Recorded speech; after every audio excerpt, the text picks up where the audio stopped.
السلام عليكم ورحمة الله تعالى وبركاته. فرينتن waxay ku socotaa walaaladeyda muslimiinta ah meel kasta oo ay ka joogaan caalamka. Fariintan waxay ku socotaa dadka oo aan Allah subhanahu wa ta'ala wali ku irsaaqin awlaad kan yajabsan mustaqbalkooda noloshooda iyo awlaadooda. يعني inuu Ilaahay subhanahu wa ta'ala awlaad siinin. طبعا waa marxalo aad iyo aad u xanuun badan qof bini aadamka uu maraayo. لكن waxaan ku wadaa bishaaro yar aniga ma ihi dhakhtar ma ihi qofka daweeyo dadka madhalayska ah laakiin Allah subhanahu wa ta'ala ayaa daaweeyo daawadana asaga ayaa ku sheegay ana nabiga kaleey salaatu wassalaam waxa uu yiri xanuun Ilaahay subhanahu wa ta'ala iyo cudur ma soo dajiyo illa daawadeeda ayuu la soo dajiyaa madhalayska waa cudur laakiin daawadeeda ayay wadata Allah subhanahu wa ta'ala quraankiisa ku sheegay كوجونا يعني سوريو كوجو دجيم دائما القرآن كون أخرسنا لكن كم تدبرنا وتدبر مسمينه القرآن وما فيرسنا كلمة يا حرف وما فكرنا وإله سبحانه وتعالى القرآن ونو أمر إن تدبر سمينه القرآن كان كفكرنا معاني ديسة يو حروف ديسة يو جملوين كيسة هذا بولال داود هذا الجيسو نبي الله زكريا عليه السلام مركي ويلكيس لو بشارين والله سبحانه وتعالى لو بشارين يحيى حجاب وإماذا حجاس بو بشاريه سوق موسى جوجن قريس موسى جوجن مقالة موسى جوجن مو وريجين فدي كدير المو جوجن نختار موسى آذن عسبتال موسى آذن كاننا موسى قادن علوش لو ما بيرن أولاد لو ما بيرن الله سبحانه وتعالى مركي وبشارين أي بل يسوع قرد سو أيضا فنادته الملائكة وهو قائم حقه ملائكة يا عيسو أسقو تهير حقو تاقين يهي وهو قائم يصلي في المحراب محراب أيو كنت كان هيا صلاة أيو كجرا الله أكبر هدي أدرت إنه الله سبحانه وتعالى أولاد كسيو وأدرت إنه الله سبحانه وتعالى كسيو ذرية صالح أو وناكسان waxaad laazimtaa oo aad joogtaa mar waliba mixraabka taa macnaheedu maaha inaan ku leeyahay 24 saacadoodba masaajidka dhex fadhi oo mixraab ku tukan la yaani waxaan ka wadaa ducayso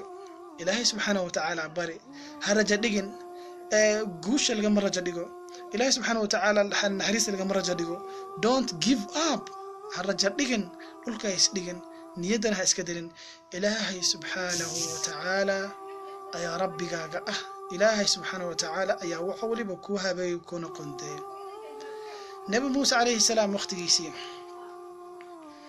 وحد على الناج أيا أتي من نبي موسى عليه السلام أوتري النبي قال له إلهي سبحانه وتعالى ويدين أولاد إرزاقه نبي موسى عليه السلام على طول الله سبحانه وتعالى يقول لها لي أولادنا ويدي لكن جوابت الله سبحانه وتعالى وحائي نقطين اسكداف بدهنا كبح موسى maamadan ama naagtan ama adoonteeda waxaan u qoray madhaleys yaani liistigeyga iyo looxul maxfuudka waxa ugu jirto madhaleys yaani madhaleyso baada hadana shuhur ama bilooyin kadib ama maalmo kadib way u soo laabatay wali ma aysan rajo dhigin lian wuxuu ogtaa Allah subhanahu wa ta'ala in uu quraankiisa ku yiri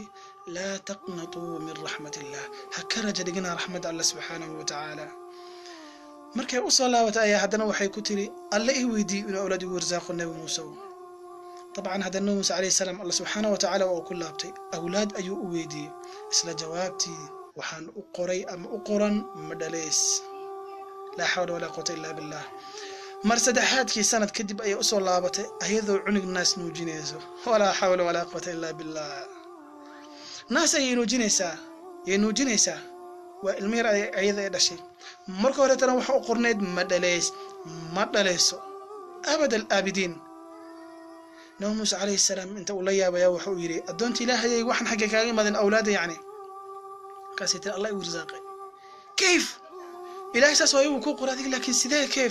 sidee ku dhacday nabi muuse عليه السلام inta Allah u tagay ayuu yiri ilaahu ana ku bariyay ana ku weydiistay ana qoftan idin dhaxeeyay yaani oo mukhallas idii aha كيف Allah subhanahu wa ta'ala waxa uu yiri muuse dhigayso mar waliba aan madhaleys u qoro waxay dhahaysay ya rahmaan ya rahiim mar labaad kan u qorrabay ya rahmaan ya rahiim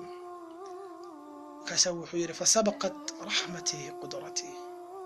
qadarteydii awooddeydaba waxaa ka hormartay raxmadeydii iyo naxariisteydii walaal harja dhigin ha give up gareenin nolosha lagama rajo dhigo raxmad ilaahi subxaana watacaala lagama rajo dhigo awlaad waa helaysaa awlaad baari oo badan oo saalixiin insha allah tacaala ilahu ku siin doonaa لكن ألزم الاستغفار والدعاء وقراءة القرآن والصلاة والخشوع قرآن بدي استغفارتي ذكر الله سبحانه وتعالى بدي سجود بدي ركوع بدي وحافظ عبادوين يعني نوافل شاء بإذن الله إلهي سبحانه وتعالى أولاده وكسين دونا. السلام عليكم ورحمة الله وبركاته.